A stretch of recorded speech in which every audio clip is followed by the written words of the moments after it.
Welcome back to Codeback. This is lecture number 11 of Learning Digital Logics. आज के इस lecture में हम बात करेंगे के मैप के बारे में. ओके, के मैप के बारे में हमने एक छोटा सा इंट्रोडक्शन प्रीवियस लेक्चर में देख रखा था कि व्हाट इज के मैप, कर्नौग मैप का क्यों इस्तेमाल करते हैं हम, एंड के मैप जो है मेन पर्पस जो है हमारा के मैप यूज़ करने का, वो पर्पस भी हमने देख रखा था. अब एक छोटा सा इंट्रोडक्शन देखते हैं प्रीवियस लेक्चर का, देयर आफ्टर हम मूव करेंगे इसके कोर कॉन्सेप्ट्स की तरफ. ठीक है, तो के मैप क्या होता है? कर्नौग मैप होता है. हमने देखो मिनिमल एक्सप्रेशन निकालना हमारा मेन मोटिव था.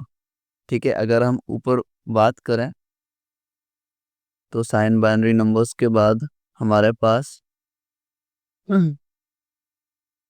अगर हम सिंपल तरीके से देखें इस चीज़ को, तो हमारा जो मेन मोटिव है वो मिनिमल एक्सप्रेशन को निकालना है. ठीक है, मिनिमल एक्सप्रेशन निकालना है. तो मिनिमल एक्सप्रेशन निकालने के लिए हम पहले बूलियन अलजेब्रा का यूज़ करते हैं. बूलियन अलजेब्रा का यूज़ करते हैं. एंड सेकंड जो तरीका है वो आप दूसरे तरीके से भी कर सकते हो. दूसरा तरीका क्या है? के मैप के थ्रू. ठीक है, अब बूलियन अलजेब्रा में ऐसा कौन सा प्रॉब्लम आया जिसके वजह से we have to find out a better solution of this. ठीक है, तो बेटर सॉल्यूशन करने के लिए हम के मैप के पास जाते हैं. के मैप के अलावा एक और मेथड है जिसको हम बोलते हैं Quine McCluskey. Quine McCluskey method. अब इन तीनों में सिंपल सा डिफरेंस समझो कि बूलियन अलजेब्रा में हम ना बूलियन अलजेब्रा में हम 3 वेरिएबल तक कर सकते हैं. ठीक है, के मैप में हम 6 वेरिएबल तक कर सकते हैं. ठीक है, मिनिमम या मैक्सिमम 4 वेरिएबल तक ही सॉल्यूशंस रहेंगे के मैप में, लेकिन 6 वेरिएबल तक आप ले सकते हो. और अगर आपको 6 से भी ज़्यादा चाहिए तो आप क्वीन मैक्लस्की के साथ जा सकते हो. ठीक है, वेरिएबल्स का मतलब जो हमारे पास वो एक्सप्रेशंस रहेंगे उसमें जो नंबर ऑफ वेरिएबल्स रहेंगे वो डिपेंड करते हैं अलग अलग मेथड्स पे. अब बूलियन अलजेब्रा में ऐसा क्या हो गया कि हमें के मैप के पास जाना पड़ा? तो बूलियन अलजेब्रा में ना जब भी हम निकालते हैं, यहाँ प्रीवियस लेक्चर में हमने दिखाया है एक एक्सप्रेशन लेके, मान लो ये मेरे पास एक क्वेश्चन है. ठीक है, अब जब हम इसको, ये है ना, सबसे पहला हमें दिया हुआ है मिन टर्म्स. ठीक है, ये हमारे पास मिन टर्म्स है. तो इन मिन टर्म्स को मैं एक्सपेंडेड कैनोनिकल एसओपी फॉर्म में लिख रहा हूँ. ओके, एंड जब मैं इसको ग्रुपिंग कर रहा हूँ अलग अलग फॉर्म्स में, लाइक यहाँ पे आप देखो कि मैंने ग्रुप कर रखा है इसको, तो हर बार हमारे पास अलग अलग एक्सप्रेशंस निकल के आते हैं. ठीक है, हर बार हमारे पास अलग अलग एक्सप्रेशन निकलते हैं. अब हमारे पास ये दिक्कत आ रही है कि we are unable to identify the exact minimal expression की जो करेक्ट हो. अब मिनिमल एक्सप्रेशन निकालने के लिए हमें सारे कॉम्बिनेशंस चेक करने होंगे, हमें सारे ग्रुपिंग चेक करने होंगे, बट ये पॉसिबल तो है नहीं. तो इसी चीज़ को सिंप्लीफाई करने के लिए हम आ चुके हैं अपने के मैप के पास. ठीक है, अब हम आज के इस लेक्चर में देखेंगे कि के मैप इस चीज़ को कैसे सिंप्लीफाई करता है और कैसे हम मिनिमल एक्सप्रेशन निकाल सकते हैं के मैप के थ्रू, और वो भी बहुत ही आसानी से. ठीक है, होप सो आपको सब चीज़ समझ आ रही होंगी, सारे कॉन्सेप्ट जो भी हमने अभी तक पढ़े हैं. And till now we have covered around 10 lectures and this is going to be the 11th lecture. हमने प्रीवियस लेक्चर में ये मिनिमल एक्सप्रेशंस के कुछ एडवांटेजेस भी देखे थे, जैसे कि less number of logic gate होता है, फैनिन लेस होगा, सर्किट कॉम्प्लेक्सिटी कम होगी, पावर कंजम्पशन कम होगा और कॉस्ट ऑफ द सर्किट अगर ये सब कम है, ये हमारे लिए बेनिफिट है. ठीक है, क्योंकि मिनिमल एक्सप्रेशन हम निकालते ही इसीलिए हैं क्योंकि हमें सब कुछ कम चाहिए, हमें फैनिन भी कम चाहिए, हमें लॉजिक गेट्स भी कम चाहिए, सर्किट का कॉस्ट भी कम चाहिए. ठीक है, ओके, लेट्स स्टार्ट. क्या देखने वाले हैं हम? के मैप्स. ठीक है। के मैप्स को हम क्या बोलते हैं? Karnaugh map. Karnaugh map, okay. अब चलो इसको स्टार्ट करते हैं। तो सबसे फर्स्ट पॉइंट जो हमें लिखना है, फर्स्ट पॉइंट जो है हमारे पास वो ये है कि के map is an alternative way, is an alternative way, it is an alternative way of writing, of writing truth table, of writing truth table. अब हम जो बूलियन अलजेब्रा में ये ट्रुथ टेबल बनाते थे, ठीक है, कुछ भी मान लो, ठीक है, ऐसा करके अपन बनाते थे ना, तो इसी को हम ना, इसी का अल्टरनेटिव वे है के मैप। अब हम देखें कि इसी सेम चीज को हम के मैप में कैसे रिप्रेजेंट करते हैं। मैं बस ओवरव्यू दे रहा हूँ अभी, ठीक है। सेकंड चीज है कि इन ट्रुथ टेबल, ये सब पॉइंट्स इंपॉर्टेंट है, तो हो सके तो आप नोट डाउन कर सकते हो इस चीज को। In truth table we are having, we are having 2 to the power n number of combinations, 2 to the power n number of combinations, whereas in K-map, whereas in K-map हमारे पास 2 to the power n number of cells होते हैं, ठीक है, 2 to the power n number of cells होते हैं। इस बात को थोड़ा सा आप ध्यान रखना कि बूलियन एक्सप्रेशन में, मतलब जहां हम ट्रुथ टेबल यूज करते थे कि 2 to the power n number of combination होते थे, अब जब हम कीमत की बात कर रहे हैं तो 2 to the power number n number of cells बोलते हैं हम, ठीक है। एक चीज कंक्लूड कर सकते हैं हम यहाँ पे कि के मैप, के मैप में जो सेल्स होते हैं ना, के मैप में जो सेल्स होते हैं वो होते हैं रोज इन बूलियन अलजेब्रा।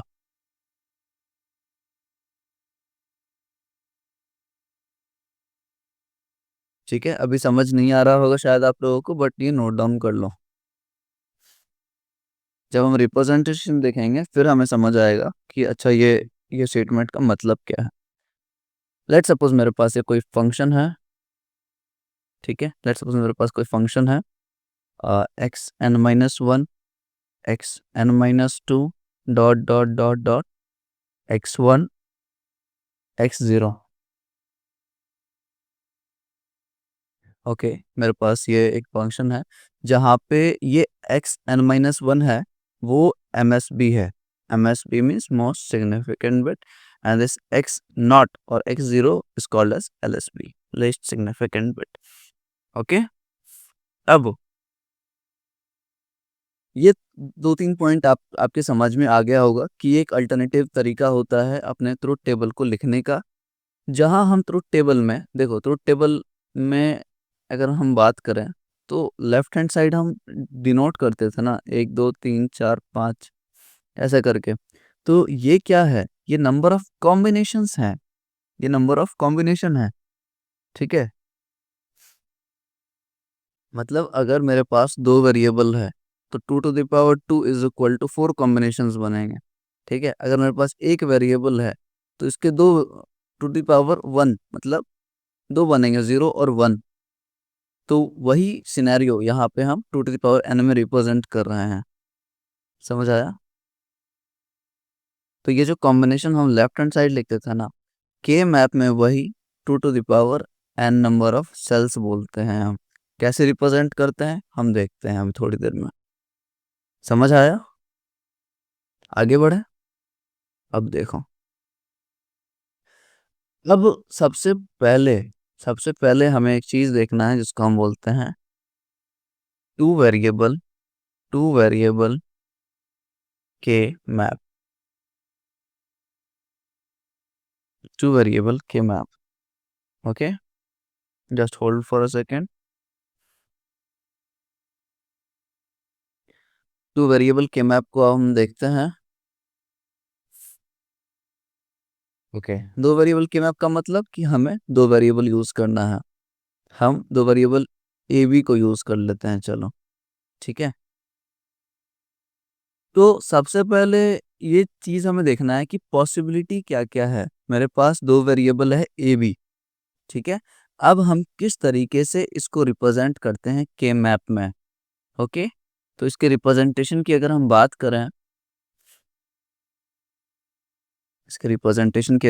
करें, तो सिंपल सा स्ट्रक्चर बनाने की कोशिश करते हैं हम।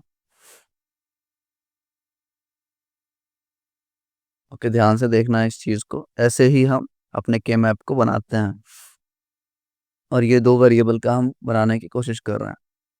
सबसे पहले ये हमने देख लिया। अब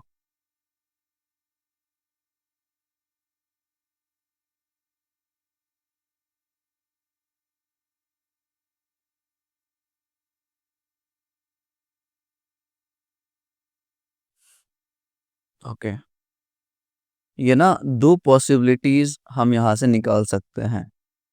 यहाँ से दो पॉसिबिलिटीज, देखो दो वेरिएबल हैं और यहाँ से दो पॉसिबिलिटीज आती हैं हमारे पास। दो पॉसिबिलिटी क्या है भैया? सबसे पहले तो यहाँ पे आप देखते जाओ, सबसे पहले रिप्रेजेंटेशन करना है हमें, रिप्रेजेंटेशन करना है। तो आप एक बार क्या करोगे, आप एक बार ए लोगे और एक बी लोगे, ठीक है, और दूसरे बार क्या लोगे, एक बी लोगे देन ए लोगे। ओके, समझ आया? ठीक है।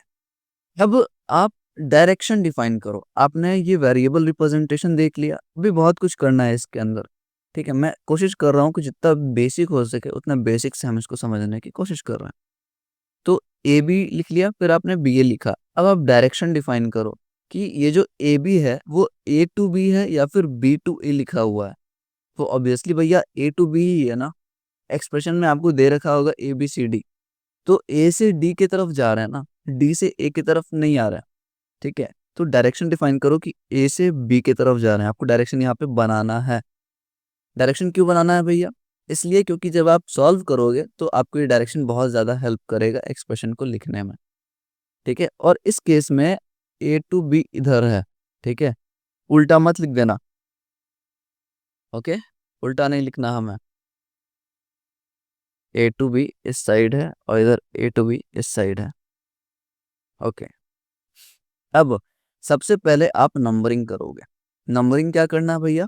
नंबरिंग ये करना है कि जीरो लिखो एंड वन लिखो। दो वेरिएबल है तो zero and one he possibility होगा, फिर यहाँ पे जीरो लिखो, यहाँ पे वन लिखो। सेम नंबरिंग आप यहाँ भी दे सकते हो, zero one and zero one. अब आप मुझे ये बताओ, अब मुझे ये बताओ कि अच्छा हाँ, ये जो ए है ना, ध्यान से देखना, ये जो ए है ना, ये ए किस तरीके में लिखा है हमने। ये ए को जो हमने लिखा है उसको रो हेडिंग बोलते हैं, उसको हम रो हेडिंग बोलते हैं, ठीक है। और ये जो बी हमने लिखा है ना, इस बी को हम बोलते हैं column heading, column heading. Okay, row heading and column heading. तो ये वन जो है, ये वन जो यहाँ रिप्रेजेंट कर रहे हैं हम, ये जीरो है एंड ये वन है। तो इसको जो हमने लिखा है, वन का क्या मतलब है भैया? वन का मतलब है ए, और जीरो का मतलब हम क्या लिख सकते हैं? ए बार। इस चीज को ध्यान से समझना। फिर जीरो को यहाँ क्या लिख सकते हैं भैया? हम बी बार। और वन को क्या लिख सकते हैं? बी। समझ आया इतना कि वन को हम क्या लिख सकते हैं? ए, और जीरो को हम बार। जीरो को देखो, एसओपी में अगर आपको याद हो तो एसओपी में हम जीरो वाले टर्म पे बार लगाते थे। ओके, सेम चीज ही है। अब आपको क्या करना है? अब आपको क्या करना है? चलो इसमें भी कर दो पहले, इसमें भी बी लिखो, B bar, A bar and ए। लिख दिया आपने। अब सबसे पहला काम जो करना है, आपको डायरेक्शन देखना है। डायरेक्शन देखो सबसे पहले। डायरेक्शन देखने के बाद आपको क्या करना है? आपको नंबरिंग करना है। आपको नंबरिंग करना है सेल्स का। भैया सेल्स क्या है? आप सेल बताओ मुझे पहले। ये जो एक डब्बा देख रहे हो ना आप, ये जो एक डब्बा देख रहे हो आप, ये एक box, we call it as a cell. Okay, this one box can be called as a cell. हम इसको सेल बोलते हैं। ठीक है, समझ आया? इसको मैं थोड़ा सा, हाँ चलो, समझ आ गया कि हम सेल्स किसको बोल रहे हैं। तो नंबरिंग करना है हमें ईच सेल का। ये जो डब्बे डब्बे दिख रहे हैं, इसको हमें नंबर देना है। नंबर कैसे देंगे? सबसे पहले डायरेक्शन देखो। ठीक है, सबसे पहले आप रीड करो, डायरेक्शन किस में है? हम ए बी में देख रहे हैं। देखो इस तरीके से देख रहे हैं, ए से बी जा रहा है। ए से बी जा रहा है, तो इस सेल के लिए, ये जो सेल है ना, इस सेल के लिए जहां मैं अभी मार्क कर रहा हूँ, इस सेल के लिए अगर मैं ए से बी की तरफ जाऊं तो मुझे 0 0 मिलेगा। ध्यान से देखना, तो मुझे 0 0 मिलेगा। 0 0 का मतलब, इसको हम नंबर दे सकते हैं भैया 0। अब इस 0 से आप 1 की तरफ जाओ, इस 0 से आप 1 की तरफ जाओ। और डायरेक्शन इधर का मैंने क्यों लिखा है? क्योंकि इधर का डायरेक्शन है। ठीक है, मैप में अगर आप देखो तो उधर का डायरेक्शन है। सेकंड मुझे क्या मिलेगा? 0 1।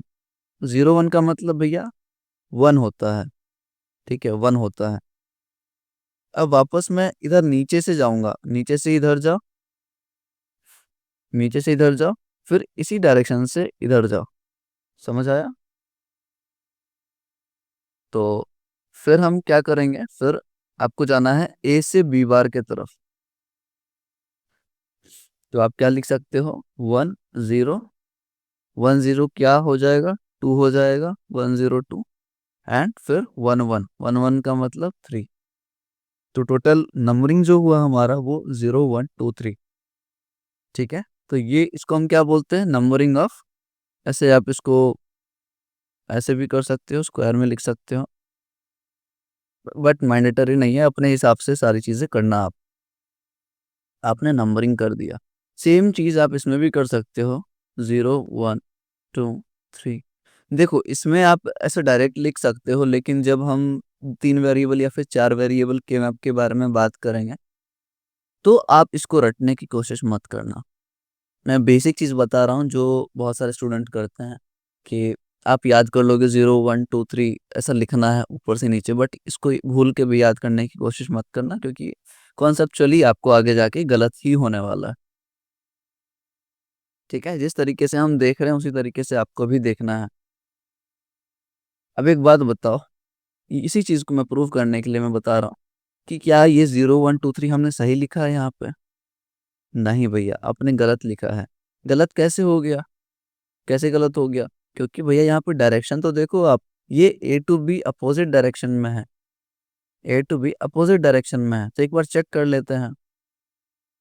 भले ही ये अपना वैल्यू सही क्यों ना आया हो 0 1 2 3, लेकिन हमें चेक करना है डायरेक्शन के हिसाब से। डायरेक्शन के हिसाब से देखें तो सबसे पहले इधर से इधर आएगा, फिर ए से इधर आएगा। ठीक है, तो इस डायरेक्शन में देखना है। सबसे पहले 0 0 आ रहा है, तो 0 फर्स्ट सेल के लिए ये सही है, तो हटा दो इसको। फिर हम देखते हैं 1 से 0, फिर क्या आ रहा है? 1 0। ठीक है, जब ये इधर से इधर आ रहा है तो हमें ये दिख रहा है भैया कि 1 0। 1 0 का मतलब, 1 0 का मतलब 2 होगा, लेकिन भैया आपने वहां यहाँ 1 लिखा है, मतलब गलत है ना? गलत है ना? तो इसको हम 2 लिख सकते हैं। अब इस वाले सेल को अगर हम देखते हैं, हाँ, तो हम कुछ इधर से इधर जाएंगे, तो वापस से 0 1 जा रहा है। 0 1 का मतलब 1। ओके, 0 1 का मतलब 1। और लास्ट को अगर हम देखें तो 1 1, 1 1 तो 3 आएगा, तो कोई दिक्कत नहीं। तो देखा, 2 सेल का हमने गलत लिखा था। तो हमने चेक कैसे किया इस चीज को? डायरेक्शन के हिसाब से जाके, डायरेक्शन के हिसाब से आप देखोगे, आपको समझ आ जाएगा। इतना काम करने के बाद ये काम हमारा हो चुका है समाप्त। अब आपको क्या करना है? अब आपको लिखने हैं एक्सप्रेशन। अब आपको एक्सप्रेशन लिखना है। क्या लिखना है? एक्सप्रेशंस। ठीक है, जस्ट वेट।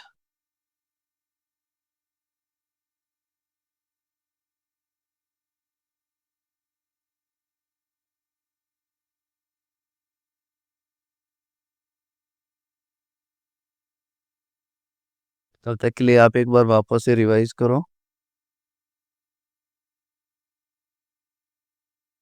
एंड हम फिर देखते हैं।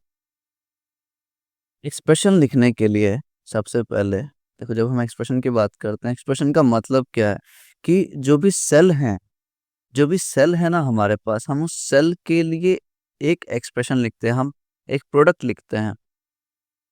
ठीक है, तो अगर हम ये फर्स्ट रिप्रेजेंटेशन देखिए, इसको मैं वन नेम दे रहा हूँ, वन, एंड ये सेकंड, सेकंड रिप्रेजेंटेशन मेरा के मैप का, दो वेरिएबल के लिए।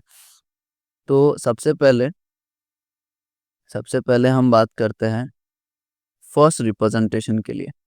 ठीक है, ये हम फर्स्ट रिप्रेजेंटेशन के लिए बात करते हैं, फिर सेकंड रिप्रेजेंटेशन के लिए बात करेंगे। ठीक है, थोड़ा समझने की कोशिश करना है इसको। फर्स्ट रिप्रेजेंटेशन में क्या है मेरे पास भैया, जीरो है, वन है, टू है एंड थ्री है। ये क्या है, ये मैंने सेल नंबर लिखे हैं, जीरो वन टू थ्री हमने सेल नंबर लिखा है। ठीक है, हमने सेल नंबर लिखा है। तो इस चीज में आप यहाँ पे जाओगे, आप वापस के मैप में जाओगे एंड ये डिटरमाइन करोगे कि इस सेल का, एक पार्टिकुलर सेल का जो नंबर है जीरो, उसका एक्सप्रेशन क्या होगा, उसका प्रोडक्ट टर्म क्या होगा। समझा? देखो, अगर हम जीरो की बात करें तो यहाँ पे आप आ जाओ, इस सेल में आ जाओ, क्योंकि फर्स्ट रिप्रेजेंटेशन की हम बात कर रहे हैं। आप यहाँ पे आ गए, अब रीड आउट करो। रीड आउट कैसे करोगे, यहाँ पे भैया जीरो जीरो है, यहाँ पे हमें क्या मिला है, जीरो जीरो। ठीक है, इसको आप रीड करो, इसके नंबर्स को आप रीड करो, जीरो जीरो मिल रहा है। जीरो जीरो का मतलब भैया ए बार बी बार। ध्यान से देखना, समझने की कोशिश करना। ठीक है, कोई भी कंफ्यूजन हो रिपीट मोड में देखो। हम हमारे पास जीरो जीरो सेल का हमने एक्सप्रेशन देखना था, हमें प्रोडक्ट देखना था, उसके लिए हम जीरो सेल में आ गए। फिर हम रीड करते हैं कि क्या एक्सप्रेशन मिल रहा है, तो ए बार बी बार दोनों मिल रहा है हमें। ठीक है, अब हम सेल नंबर वन पे आते हैं। वन का मतलब ये वाला सेल, इस सेल पे आए हम। इस सेल पे देखो, डायरेक्शन देखो, पहले डायरेक्शन इधर से इधर है, अच्छे तरीके से देखो, डायरेक्शन इधर से इधर है। ठीक है, तो जीरो वन, इसका क्या है, जीरो वन। जीरो वन का मतलब, जीरो वन का मतलब ए बार और बी, ए बार बी। देखते जाना डायरेक्शन मैं किधर लिख रहा हूँ।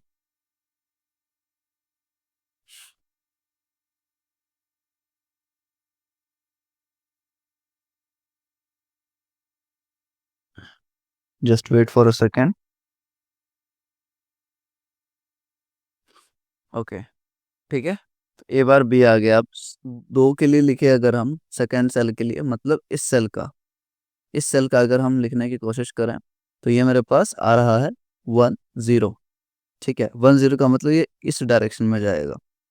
ओके, इसके लिए हमारे पास है ए बी बार, लास्ट में वन वन।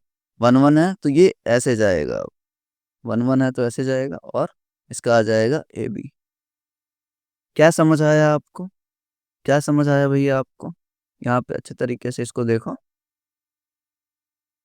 हमने सारे सेल के लिए हमने एक टर्म लिखा है। ठीक है, सारे सेल के लिए हमने एक टर्म लिखा है, एंड इन टर्म्स के हेल्प से आपको सारी चीजें मिलेंगी। अब आपके ऊपर है, ये सेकंड रिप्रेजेंटेशन जो है, ये के मैप के लिए ये तरीके से आप इसको सॉल्व करोगे।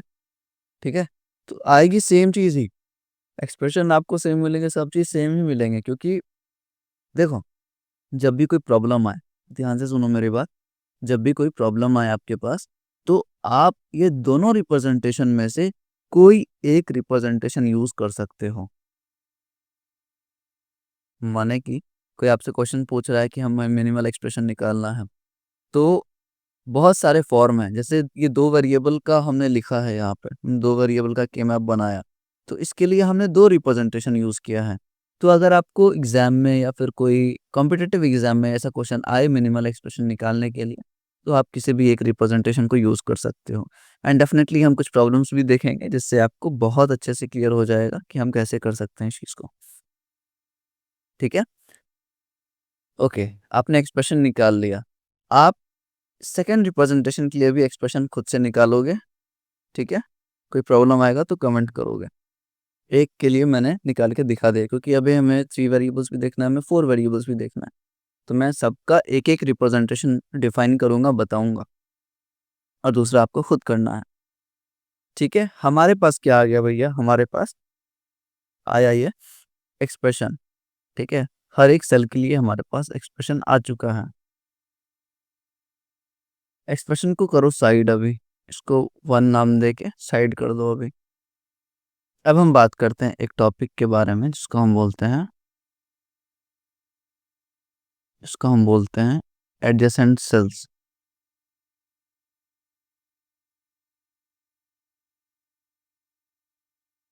एडजेसेंट ये ना एक छोटा सा एक कॉन्सेप्ट है जिसको आपको दिमाग में बिठा के रखना है।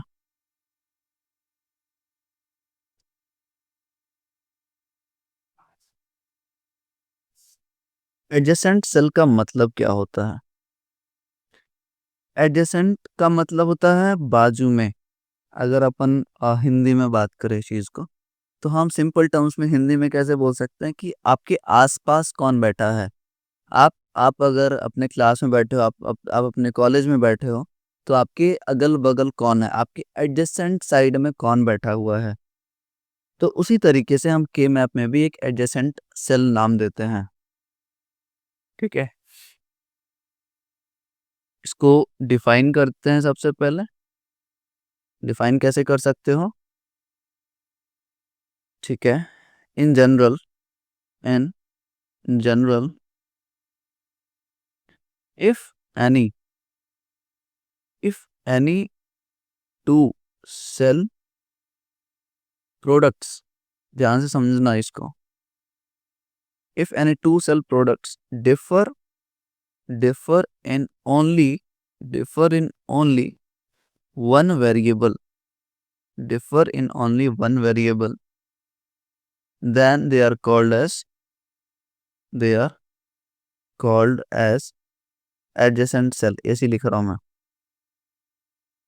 क्या लिखा मैंने कि in general if any two cell क्या होता है आपको मालूम है? अगर कोई दो सेल ऐसे प्रोडक्ट को ला रहा है, मतलब कोई ऐसे दो सेल जिसका प्रोडक्ट सिर्फ एक वेरिएबल में डिफर करे, उसको हम एडजेसेंट सेल बोलेंगे। एग्जाम्पल आपको देखना है, देखो एग्जाम्पल दिखाता हूं मैं। यहाँ पे आ जाओ, इस एक्सप्रेशन के पास। ठीक है, यहाँ पे आप थोड़ा सा ना दिमाग लगाओ, कि भैया यहाँ पे 3 और 2 में, सेल नंबर 2 और 3 में मुझे ये दिख रहा है कि जो हमें प्रोडक्ट टर्म मिला है ना, जो हमें टर्म मिला है, वो सिर्फ डिफर कर रहा है बी और बी बार में। ए सेम है, लेकिन जो डिफर कर रहा है वो ए बी है और ए बी बार है, मतलब एक वेरिएबल में डिफर कर रहा है। तो हम यहाँ क्या बोल सकते हैं कि 2 और 3 एडजेसेंट सेल हैं। ठीक है, 2 और 3 एडजेसेंट सेल हैं। अब 1 और 3 को मिलाओ। अब इसको मैं अगर मिटा के, इसको अगर आप मिटा के इन दोनों के बीच में चेक करो एक बार, तो आप ये देख सकते हो कि ए डिफर कर रहा है लेकिन बी डिफर नहीं कर रहा। एक नंबर 1 और 3 की बात कर रहा हूं मैं। ठीक है, ये दोनों सिर्फ ए में डिफर कर रहे हैं, बी में डिफर नहीं कर रहे, ये बार मत समझ लेना।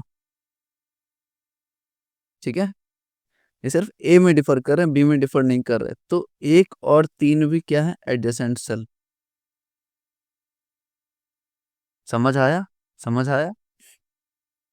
तो आपको ये बोलना है, आपको ये देखना है कि कौन से टर्म में कोई एक वेरिएबल डिफर कर रहा है।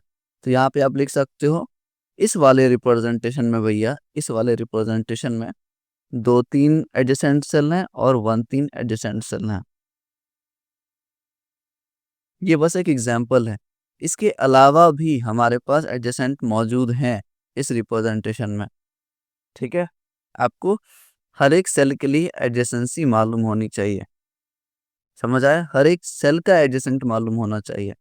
दूसरा तरीका आपको देखना है कि कैसे हम एडजेसेंसी देख सकते हैं। देखो, एक तरीका तो ये रहा कि आप यहाँ से पता कर लोगे। आपने ये टर्म निकाला, आप टर्म देख के ये बता दोगे कि हाँ ये एडजेसेंट है भैया। टर्म देख के कैसे बताओगे? कोई एक वेरिएबल डिफर कर रहा होगा। सेकंड जो इसका तरीका है ना, वो डायरेक्ट है नंबर ऑफ लाइंस को देख के। नंबर ऑफ लाइंस को देख के कैसे, ये कैसे पॉसिबल है? अब देखो, यहाँ पे आप इस रिप्रेजेंटेशन में आ जाओ। मैं थोड़ा जूम कर देता हूँ। ये जो हमारे पास रिप्रेजेंटेशन है, इसमें ये जो जीरो है ना, ये जो जीरो सेल है, ऐसा सेल जिसका नंबर जीरो है, सेल नंबर जीरो है, इसका आप मुझे एडजेसेंट सेल बताओ। अगर सिर्फ मुझे के मैप में देख के बताना है कि एडजेसेंट सेल कितने होंगे, तो वो हम आसानी से बता सकते हैं। और वो कैसे पॉसिबल है? ये बीच वाला लाइन को देख के। ध्यान से समझना, ये बीच वाला जो लाइन है ना, इसको देख के हम बता सकते हैं कि एडजेसेंट सेल जो है हमारे पास वो दो हैं। ठीक है, वो दो है। एक ये वाला लाइन है और एक ये वाला लाइन है नीचे वाला। तो दो एडजेसेंट हैं जीरो सेल के लिए, जीरो सेल के लिए। ठीक है, वापस से आप देखोगे कि अगर हम ऐसे सेल की बात करें जिसका नंबर वन है, सेल नंबर वन है, इसके लिए भी तो दो ही है ना। एक लेफ्ट हैंड साइड ये वाला और एक नीचे वाला। ठीक है, नीचे वाला सेल। समझ आया? तो आप जब ये देखोगे तो आप नंबर ऑफ लाइन से भी डिफाइन कर सकते हो कि हर एक सेल का दो दो एडजेसेंट सेल मौजूद है। हर एक सेल का दो दो सेल एडजेसेंट सेल मौजूद है। ठीक है, तो दो तरीके हमने देखे। दो तरीका हमने क्या देखा कि एडजेसेंट सेल क्या होते हैं? आजू बाजू के सेल को हम एडजेसेंट सेल बोलते हैं। जनरल में अगर हम बात करें तो दो प्रोडक्ट्स, अगर कोई दो सेल के अलग अलग प्रोडक्ट्स हैं और वो प्रोडक्ट टर्म अगर डिफर कर रहे हो सिर्फ एक वेरिएबल में, तो उसको हम एडजेसेंट सेल बोलेंगे। और दूसरा तरीका है कि आप नंबर ऑफ लाइंस देख के बता सकते हो कि yes this is an adjacent cell. समझ आया?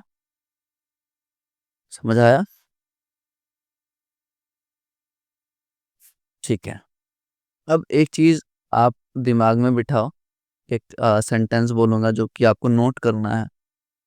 आपको वो सेंटेंस नोट करना है।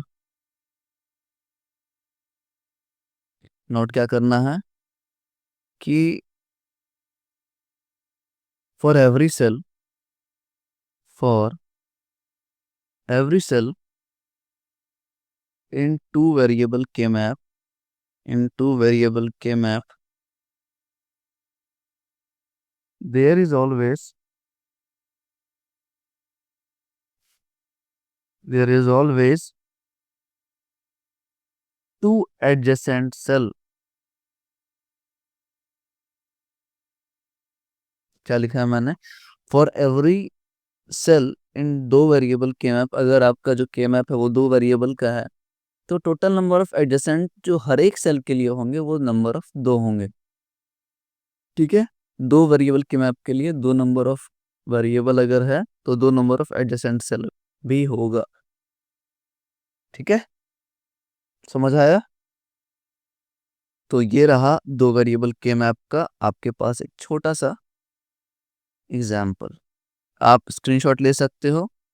ये कंप्लीट आपको समझ आ जाएगा जब भी आप खुद से प्रैक्टिस करोगे। तो स्क्रीनशॉट ले लिया? आगे बढ़े अपन। Let me erase it first, क्योंकि अब हम बात करेंगे अपने तीन वेरिएबल के बारे में।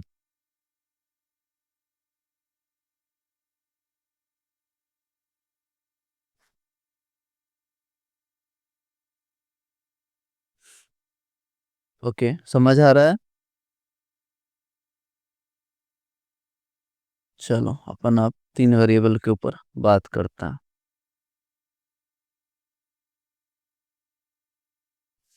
तीन वेरिएबल के मैप जो है ना, इसका रिप्रेजेंटेशन थोड़ा सा लंबा है, बट डेफिनेटली हम चार रिप्रेजेंटेशन है, जैसे दो वेरिएबल के लिए हमने दो देखा ना, तो अगर हम तीन वेरिएबल के मैप के बारे में देखें, तीन वेरिएबल के मैप, तो इसका जो रिप्रेजेंटेशन है वो, चार तरीके के रिप्रेजेंटेशन होते हैं। ठीक है, इसके रिप्रेजेंटेशन की अगर हम बात करें,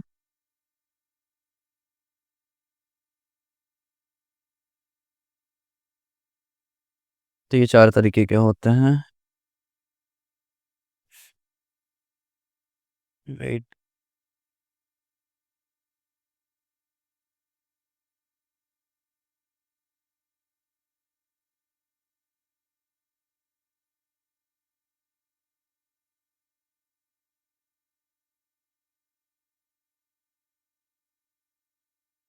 okay, just wait for a while.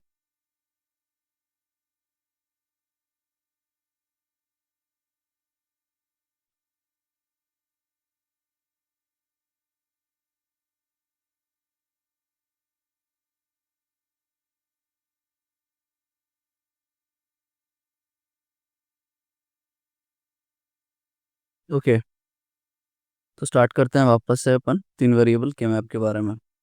अब देखो, थ्री वेरिएबल के मैप का क्या मतलब है कि भैया नंबर ऑफ वेरिएबल्स जो होंगे वो तीन होंगे हमारे पास। नंबर ऑफ वेरिएबल्स जो हमारे पास होंगे वो तीन होंगे। अब इस चीज़ को हम कैसे समझ सकते हैं? तीन वेरिएबल मतलब अगर हम ए बी सी लेते हैं, ठीक है, अगर हम ए बी सी छोड़ के चलो एक्स वाई जेड लेते हैं, अगर अपन एक्स वाई जेड बोलो, जी बोलो, ठीक है, तो ये ऐसे कुछ रिप्रेजेंट कर सकते हैं, function of X Y Z को हमें थ्री वेरिएबल के मैप में रिप्रेजेंट करना है। तो रिप्रेजेंटेशन के लिए हमें सबसे पहले क्या चाहिए भैया? हमें टेबल चाहिए। टेबल के फॉर्मेट में हमें सारा कुछ रिप्रेजेंट करना है। ओके, तो चलिए बनाते हैं अपन। ये ध्यान से देखना कि हम कैसे इस चीज़ को कंस्ट्रक्ट कर रहे हैं, क्योंकि जो रिप्रेजेंटेशन होता है वो थोड़ा सा डिफरेंट होता है इसमें। ठीक है, जो रिप्रेजेंटेशन होगा वो थोड़ा सा डिफरेंट होगा।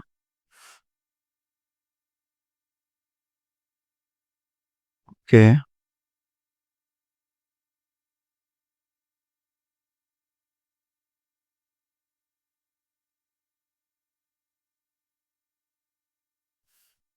ठीक है, ये तीन वेरिएबल का जो के मैप है उसका कुछ ऐसा रिप्रेजेंटेशन होता है। ठीक है, चार रिप्रेजेंटेशन होता है, तो हम एक एक करके सबको देखेंगे। पहले एक एक करके हम डिस्कस कर लेते हैं।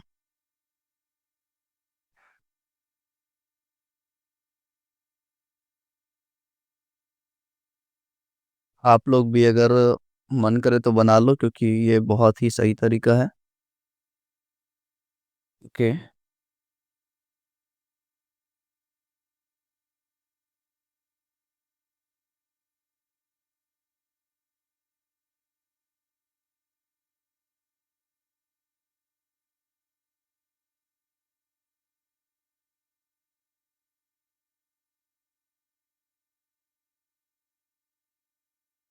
ठीक है, अब हम क्या कर सकते हैं, इसमें हम डायरेक्शन डिफाइन करेंगे, हम वेरिएबल्स को डिफाइन करेंगे। पहला जो तरीका है वो ये है, पहला जो स्टेप है वो ये है कि हम सबसे पहले इन दोनों के ऊपर बात करते हैं। ये है रिप्रेजेंटेशन वन, ये है रिप्रेजेंटेशन टू, ये है रिप्रेजेंटेशन थ्री, एंड ये है फोर। चार रिप्रेजेंटेशन हमें देखने हैं थ्री वेरिएबल के मैप में। ओके, ठीक है, आ जाओ। सबसे पहले हम ये देखते हैं कि एक्स, हम यहाँ पे ना वेरिएबल्स दिखने हैं हमें। हमने सबसे पहले क्या लिखना है? वेरिएबल्स।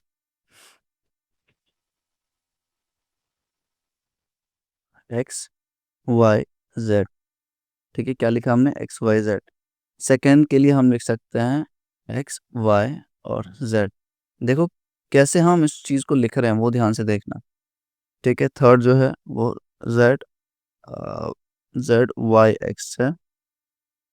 ओके, एंड लास्ट जो है वो वाई जेड एक्स है। ठीक है, मतलब आप ये डिफाइन कर सकते हो, आप ये डिफाइन कर सकते हो कि अच्छा अच्छा अच्छा, जहाँ पे भी दो वेरिएबल्स होंगे ना, वहाँ पे चार नंबर ऑफ आपको रोज बनाने हैं। चार नंबर ऑफ रोज, जैसे कि इधर हमने अगर z लिखा है तो z का तो दो ही बनेगा ना, 0 और 1। ठीक है, और वाई एक्स ऐसे लिख सकते हो, इसमें ऐसे लिख सकते हो एक्स वाई और z, और इसमें वाई जेड एक्स। अब डायरेक्शन दो आप। आपने ये लिख लिया है कि कैसे रिप्रेजेंट कर सकते हैं, अब आप डायरेक्शन दोगे।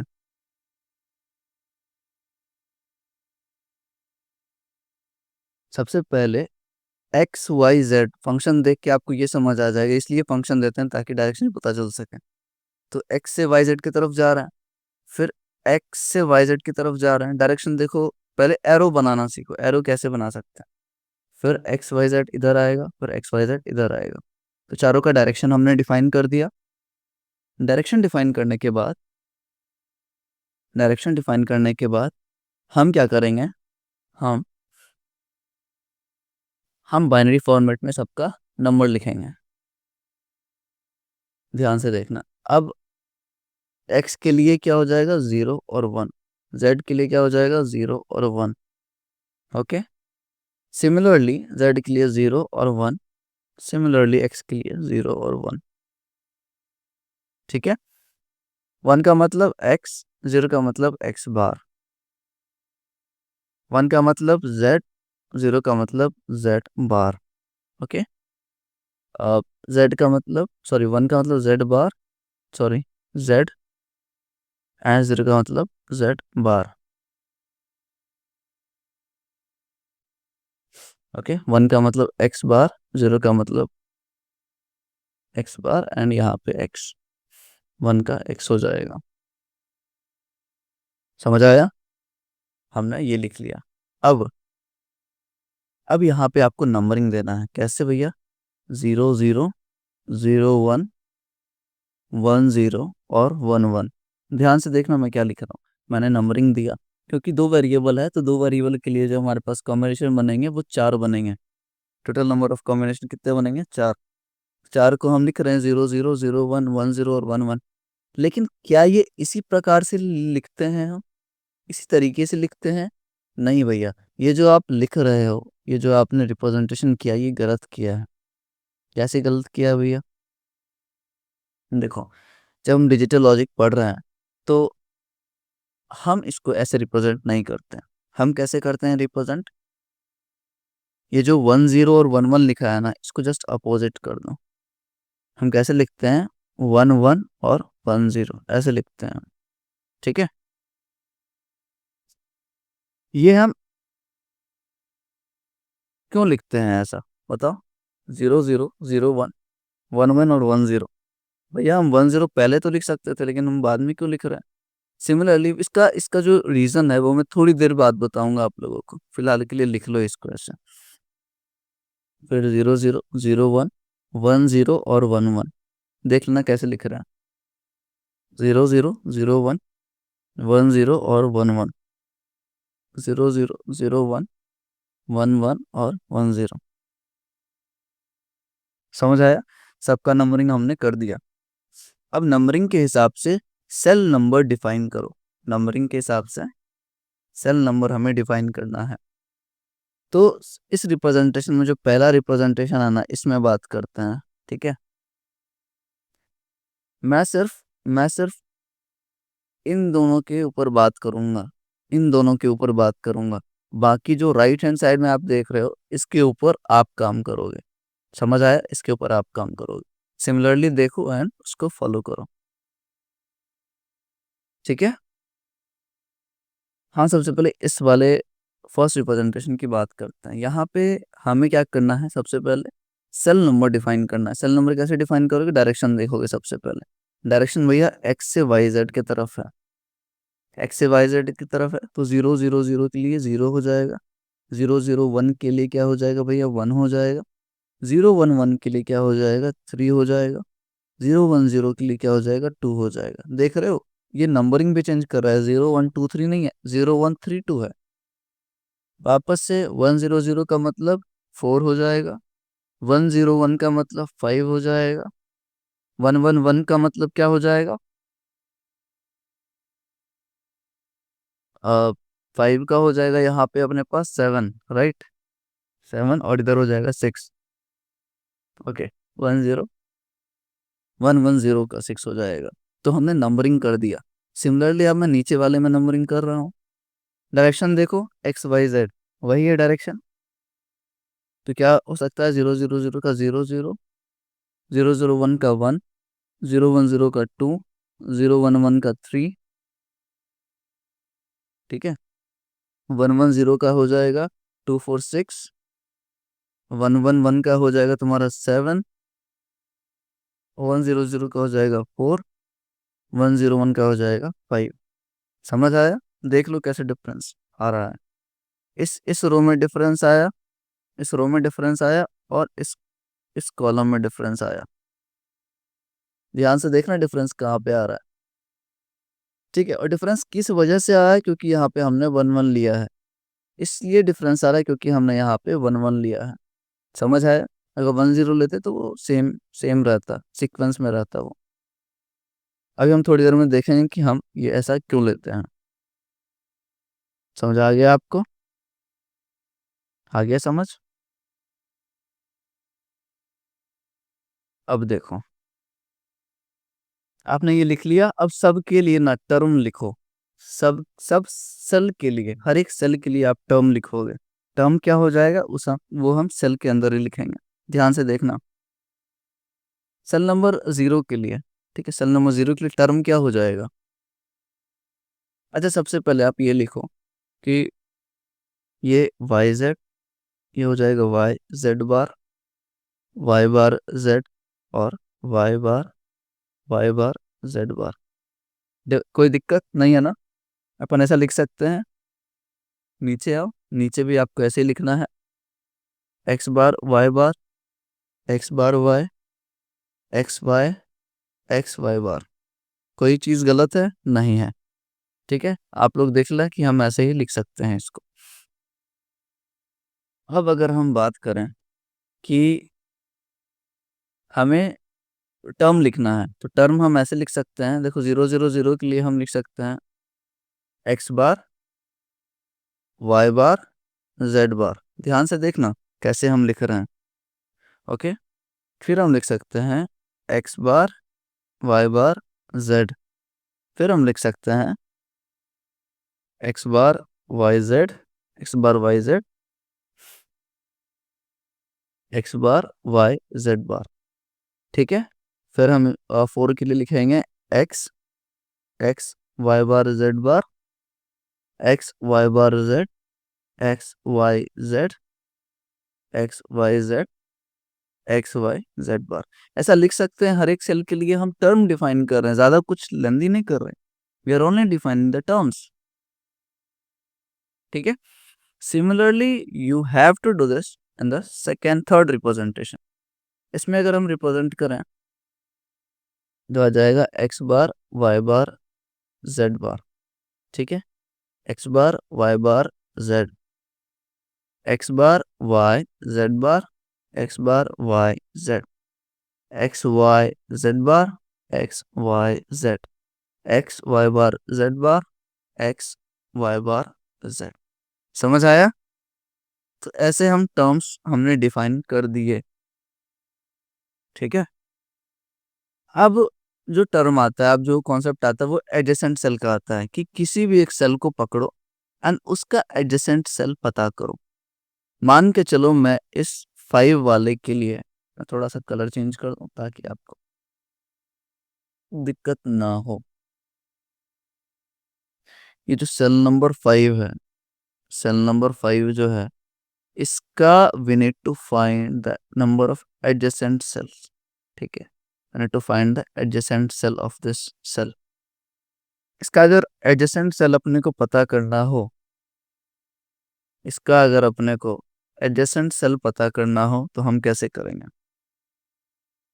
भैया हमारे पास दो तरीके थे, आपने बताया था दो तरीके क्या हैं, कि सबसे पहले आप ये देखो कि ये किन किन प्रोडक्ट, ये सबको आप एक लिस्ट करोगे, तो कोई जितने भी टर्म्स हमने निकाले हैं ना हर एक सेल के लिए, उसको आप एक जगह लिखोगे एंड आप एक एक करके कंपेयर करोगे। भैया लेकिन वो प्रोसेस तो लेंदी है कि एक एक कंपेयर करोगे, फिर देखोगे कि किसके टर्म में वन वेरिएबल का डिफरेंस आ रहा है, ठीक है, किसके टर्म में वन वन वेरिएबल का डिफरेंस आ रहा है, समझ आया? तो वो तो लेंदी है। तो हम क्या कर सकते हैं, हम क्या कर सकते हैं, हम भैया लाइंस देख सकते हैं। सेकंड तरीका जो हमने देखा है ऊपर, अच्छा हटा दिया क्या मैंने, सेकंड तरीका ये है कि हम नंबर ऑफ लाइन देख सकते हैं कि कितने नंबर ऑफ लाइन से ये कनेक्टेड है, ठीक है, कितने नंबर लाइन से ये कनेक्टेड है। तो आप 5 के लिए देखो एंड बताओ कि कितने नंबर कनेक्टेड है, बताओ एक बार,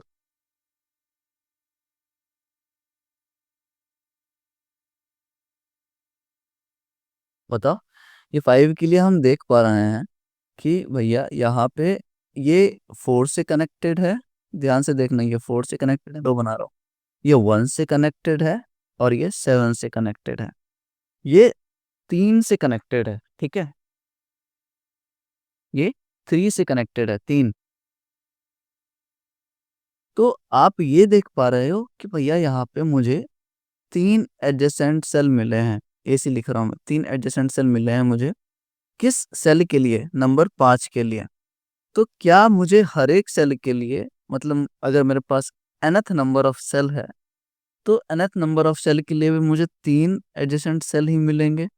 हाँ, ये बात सही है कि 3, किसी भी सेल को अगर आप पकड़ोगे तो उसके रिस्पेक्टिव में आपको 3 नंबर ऑफ एडजेसेंट सेल ही मिलेंगे। ऐसा क्यों भैया? ऐसा एक एक पॉइंट मैंने लिखाया था कि जब हम दो वेरिएबल के मैप देख रहे थे, तो उस केस में भी, उस केस में भी दो नंबर ऑफ एडजेसेंट सेल मिल रहे थे। अब यहाँ पे 3 वेरिएबल के मैप देख रहे हैं हम, तो 3 एडजेसेंट सेल हमें मिल रहे हैं। तो आप भैया एक चीज तो कंक्लूड कर सकते हो यहाँ से। कंक्लूड क्या करना है, कंक्लूड क्या करना है हमें, कंक्लूड ये करना है कि नंबर ऑफ क्या बोल सकते हैं, variables, number of variables in K map is equivalent to adjacent cells, is equivalent to adjacent cells, ठीक है, मतलब कि जितने नंबर ऑफ वेरिएबल्स होंगे के मैप में, उतने ही नंबर के मेरे पास एडजेसेंट सेल होंगे, समझ आया? उतने ही नंबर के हमारे पास एडजेसेंट सेल होंगे।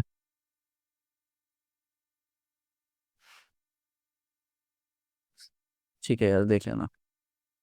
ओके, चलो, इतना समझ आ गया।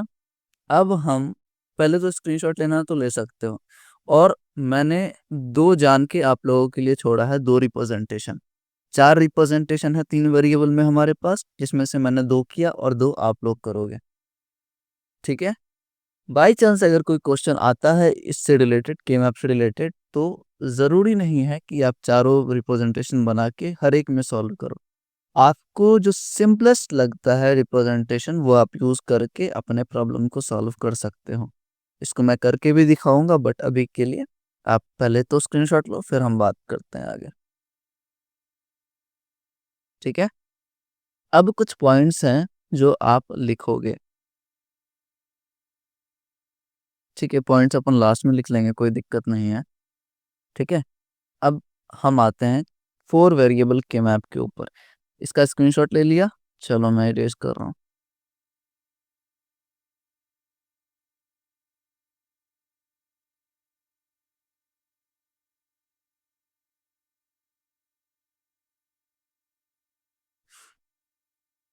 सेम चीज़ ही है, सेम प्रोसेस ही है जो आपको रिपीट करने हैं। ठीक है, ऐसा कोई दिक्कत नहीं है, कोई दिक्कत नहीं है, आप आराम से कर लोगे। लेकिन एक बार कॉन्सेप्ट समझने की देरी है, बाकी आप खुद ही समझदार हो। ठीक है, अपन देखते हैं आप फोर वेरिएबल के मैप। फोर वेरिएबल के मैप के लिए हमारे पास जो फंक्शन है, वो है ए बी सी डी। ठीक है, ए बी सी डी हमारे पास फंक्शन है। तो फोर वेरिएबल के मैप जो है ना, उसमें जो रिप्रेजेंटेशन है वो कितने हैं? वो दो रिप्रेजेंटेशन है, दो तरीके से हम इसको रिप्रेजेंट कर सकते हैं। आओ देखते हैं इसको, बहुत ही अच्छे तरीके से इसको देखना आप लोग।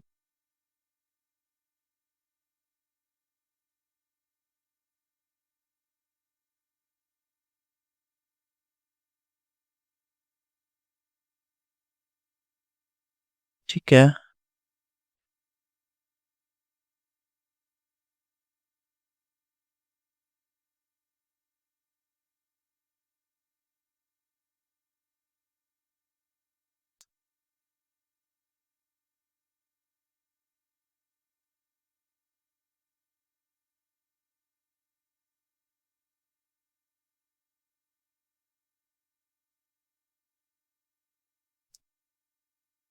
थोड़ा सा डायग्राम अजीब बन सकता है, बट मैनेज कर लेना आप लोग। ठीक है, अब देखो यहाँ पे सबसे पहले जो हम बेसिक चीजें करते हैं वही करोगे आप भी। बेसिक चीजें क्या है भैया? सबसे पहले आपने वेरिएबल्स को डिफाइन करो। ए बी इस साइड आ गया, ए बी और सी डी इस साइड आ गया। फिर अब सी डी इस साइड आ गया और ए बी इस साइड आ गया। डायरेक्शन क्या है भैया इसका? ए बी से इधर और इसका अपोजिट में इधर।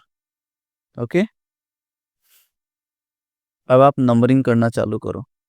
नंबरिंग कैसे करोगे? 0 0 0 1, 1 0 और 1 1, 1 0 और 1 1। देख लो कैसे रिप्रेजेंट कर रहे हैं। 0 0 0 1, 1 0 और 1 1, 0 0 0 1, 1 1 और 1 0, 0 0 0 1, 1 0 और 1 1।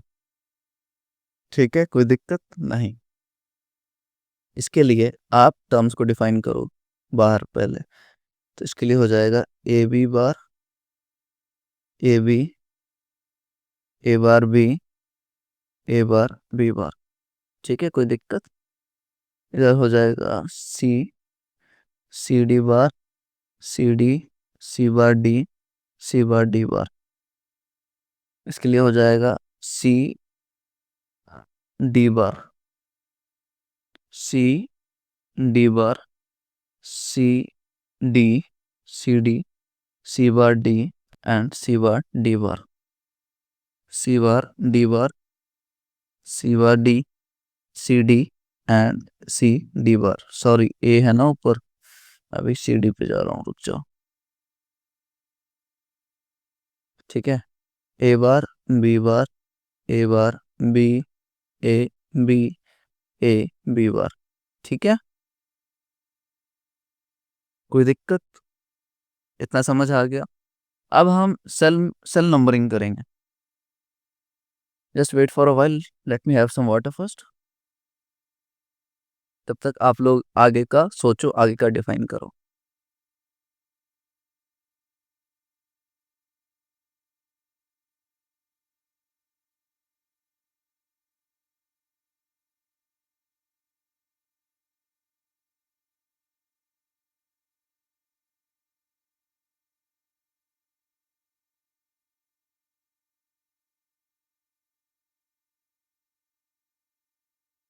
ठीक है, हो गया। सेल नंबर्स आपने लगा दिए। सेल नंबर्स देखो, 0 0 0 के लिए ये, 0 0 0 1 के लिए 1, 0 0 1 1 के लिए क्या हो जाएगा?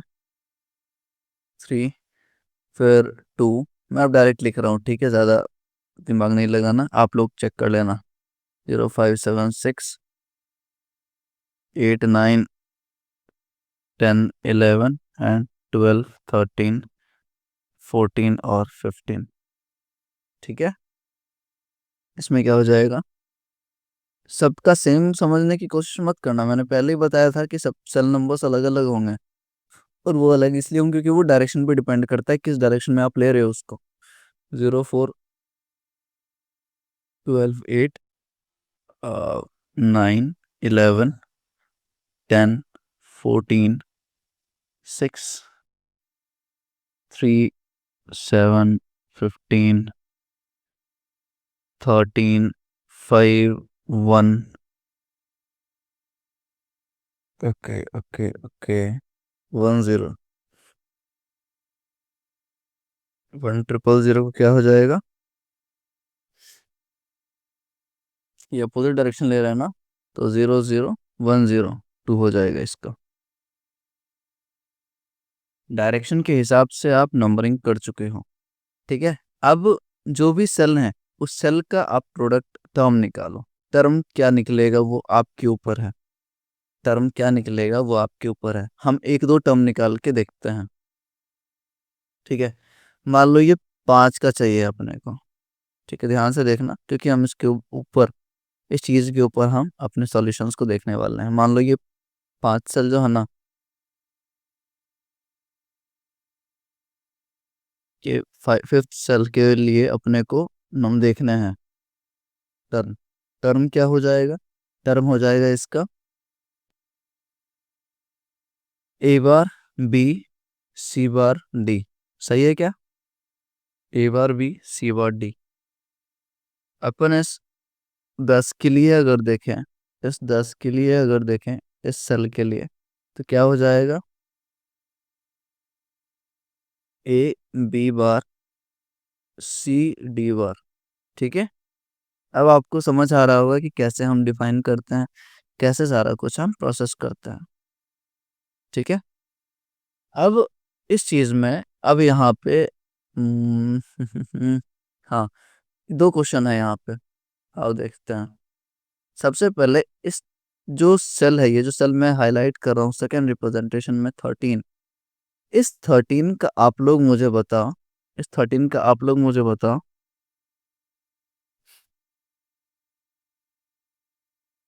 कि एडजेसेंट सेल कितने हैं और कहाँ पे मौजूद हैं। भैया के मैप अगर मेरे पास है तो मैं नंबर ऑफ लाइन देख के बता सकता हूँ कि एडजेसेंट सेल कितने हैं। बताओ भाई। इसके 4 एडजेसेंट सेल हैं, इसके 4 एडजेसेंट सेल हैं भैया। 5 वाला एडजेसेंट है, 12 9 और 15। 4 एडजेसेंट सेल मुझे मिल रहा है, ठीक है भैया, बिल्कुल सही, कोई दिक्कत नहीं है। आपने नंबर ऑफ लाइन देख के बता दिया है ये चीज। अब आप मुझे ये बताओ कि इस सेल के लिए जिसका सेल नंबर 10 है, how many adjacent cells are there. इस सेल के लिए जिसका सेल नंबर 10 है, एडजेसेंट सेल कितने हैं इसके पास?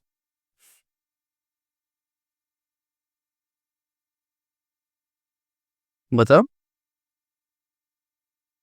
समझ आ रहा मैं क्या पूछ रहा हूँ? कि देखो 13 का तो आपने देख के बता दिया यहाँ पे कि भैया 4 नंबर ऑफ एडजेसेंट सेल होंगे, क्योंकि 4 डायरेक्शन आप 4 लाइन देख पा रहे हो इसके आजू बाजू में, ठीक है। लेकिन जब मैं आपसे ये पूछ रहा हूँ कि सेल नंबर 10 का एडजेसेंट सेल कितना होगा, तो आप कंफ्यूज कर रहे हो। ऐसा इसलिए हो रहा है क्योंकि आपको एक चीज नहीं मालूम। देखो, बुरा एडजेसेंट सेल तो मुझे दिख रहा है भैया, एक ये वाला है 11th लाइन लाइन वाला, 11th सेल वाला लाइन मुझे दिख रहा है। और ये सेकंड ये 14th सेल वाला लाइन मुझे दिख रहा है। तो 2 सेल तो मुझे मिल गए, ठीक है, 2 एडजेसेंट सेल तो मुझे मिल गए। लेकिन और 2 सेल मुझे चाहिए, क्योंकि ये 4 वेरिएबल है भैया। तो आपने बोला था कि 4 वेरिएबल, जितने नंबर ऑफ वेरिएबल होते हैं उतने ही नंबर के मुझे मेरे पास एडजेसेंट सेल होते हैं। तो 4 नंबर ऑफ वेरिएबल है तो 4 नंबर ऑफ एडजेसेंट सेल भी होने चाहिए। तो आप क्या करोगे ना, 2 नंबर ऑफ एडजेसेंट सेल और निकालने के लिए आप इस पूरे पेपर को फोल्ड कर दोगे। इसको, ये जो पूरा है ना, ये जो पार्ट है ना, ये जो पूरा पार्ट है ना, इसको आप एक शीट की तरह कंसिडर करो, ठीक है। एंड इस शीट को मैं बना के दिखाता हूँ आपको। इस शीट को आपको ऐसे रिप्रेजेंट करना है कुछ। वेट करो 1 मिनट, मैं ड्रॉ करता हूँ।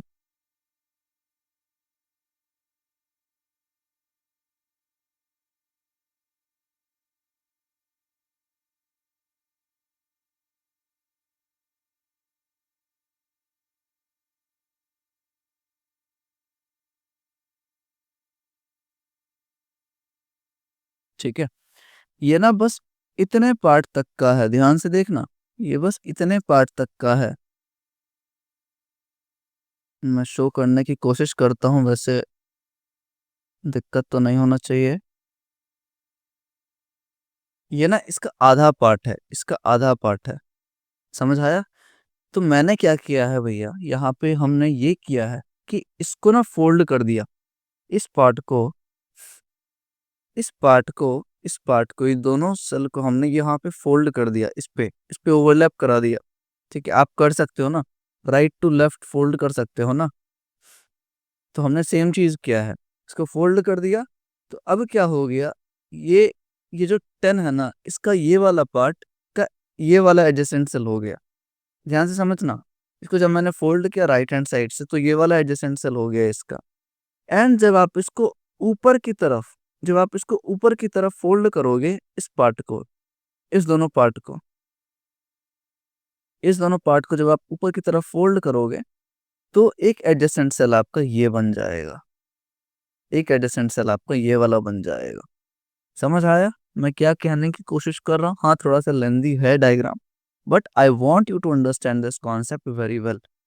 अगर 10 नंबर का सेल जो है उसका अगर अपने को एडजेसेंट सेल निकालना है, तो उसको फोल्ड करना पड़ेगा, एक लेफ्ट फोल्ड करो और एक टॉप फोल्ड करो, तो आपको दोनों दो और एडजेसेंट सेल मिल जाएंगे, मतलब कि मुझे 4 एडजेसेंट सेल मिल रहे हैं। तो ये प्रूव हो गया कि 4, अगर जितने नंबर ऑफ वेरिएबल्स हैं हमारे पास, उतने ही नंबर के मेरे पास एडजेसेंट सेल मिल रहे हैं। ठीक है, इतना समझ आया? तो आई होप सब कुछ समझ आ गया होगा। कि मैप का इंट्रोडक्शन इतना ही था। नेक्स्ट लेक्चर में हम ये बात करेंगे, हम ये देखेंगे, कुछ प्रॉब्लम्स करेंगे सबसे पहले, एंड उसके बाद, अच्छा नेक्स्ट लेक्चर से पहले चलो ठीक है, ठीक है, कुछ क्वेश्चंस कर लिया जाए क्या? ग्रुपिंग वगैरह तो मैं नेक्स्ट लेक्चर में बताऊंगा। अभी के लिए एक कॉन्सेप्ट देख लो आप, एक छोटा सा कॉन्सेप्ट। कॉन्सेप्ट ये है कि भैया यहाँ हम ये आपने 0 0 लिया है, फिर 0 1 लिया है, फिर 1 1 लिया है, और ये 1 0 लिया है। ये 1 0 को क्या हम इस पोजीशन पे नहीं ले सकते? मेरा बस इतना क्वेश्चन है, लास्ट क्वेश्चन, क्यों हम 1 1 पहले ले रहे हैं और 1 0 बाद में ले रहे हैं? तो आप लोग 1 मिनट के लिए बस मेरी बात सुनोगे, ये स्क्रीन पे नहीं देखना है। जब भी हम सैटेलाइट्स की बात करते हैं, जब भी हम कोई रेडार सिस्टम की बात करते हैं, नासा, इसरो, ऐसा कुछ इमेजिन कर सकते हो, तो वहाँ पे ना ऐसे सिस्टम्स में प्रिसीजन बहुत इंपॉर्टेंट है हमारे लिए। प्रिसीजन मतलब कि डेसिमल के बाद भी 15-20 डिजिट तक हमें प्रिसाइज एक्यूरेट चीज़ें चाहिए होती हैं। ठीक है, सैटेलाइट्स के केस में हमें एक्यूरेट चीज़ें चाहिए होती हैं। तो उस केस में हम बाइनरी को यूज़ ना करते हुए हम यूज़ करते हैं grey code sequence, grey code use करते हैं। ठीक है, ग्रे कोड के बारे में आपको और जानकारी चाहिए तो आप पढ़ सकते हो खुद से। ग्रे कोड यूज़ करते हैं। अब ग्रे कोड में भी ना हम चाहते हैं कि जो डिजिट्स हैं आपस में, मान लो ये एक्स डिजिट है और ये वाई डिजिट है, तो जितना कम डिफरेंस हो इन दोनों डिजिट्स में, उतना बेटर है हमारे लिए। अब एक्स मान लो अगर 0 1 है, और वाई मान लो अगर मेरे पास 1 0 है, पहला सिनेरियो। दूसरा सिनेरियो, एक्स अगर 0 1 है और वाई अगर 1 1 है, कौन बेटर है हमारे लिए? कौन सा ग्रुप बेटर है हमारे लिए? सोच के बताओ मुझे जल्दी।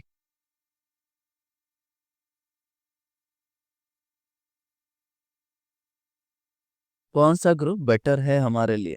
आप लोग बोलोगे, चलो फर्स्ट ये देखते हैं कि देखो यहाँ 0 से ना ये 1 में कन्वर्ट हो रहा है, और ये 1 से 0 में कन्वर्ट हो रहा है, तो अपोजिट है ना डायरेक्ट, ये अपोजिट है ना। लेकिन यहाँ अगर हम बात करें, तो 0 से 1 एक बिट का चेंज आ रहा है, लेकिन 1 से तो 1 ही रहेगा। तो बेटर तो हमारे लिए ये है ना कि जितना कम चेंजेस हो उतना बेटर है हमारे लिए। समझ आया? तो आप इसका रीजन क्या दोगे भैया? रीजन ये दोगे, रीजन आप ये दोगे, for local adjacency, for local adjacency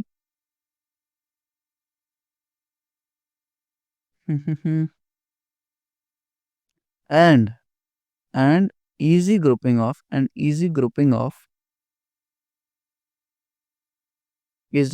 of adjacent cells, adjacent cells, we do this, हम ये करते हैं। क्या समझ आया आपको? For local adjacency and every grouping of adjacent cell, grouping के लिए और लोकल एडजेसेंसी मतलब जितने मैच करने चाहिए उतना अच्छा रहेगा हमारे लिए, जितने कम बिट्स का चेंज आएगा उतना अच्छा है हमारे लिए। तो लोकल एडजेसेंसी के लिए हम ये तरीका अपनाते हैं। ठीक है, हम ये तरीका अपनाते हैं डिजिटल लॉजिक्स में। इतना समझ आया? अब नेक्स्ट लेक्चर में हम सबसे पहले ग्रुपिंग के ऊपर बात करेंगे और कुछ प्रॉब्लम्स देखेंगे। देयर आफ्टर हम अपने सेकंड टॉपिक की तरफ मूव करेंगे जिसका नाम है implicants, prime implicants, essential implicants. ठीक है, तब तक के लिए बाय बाय।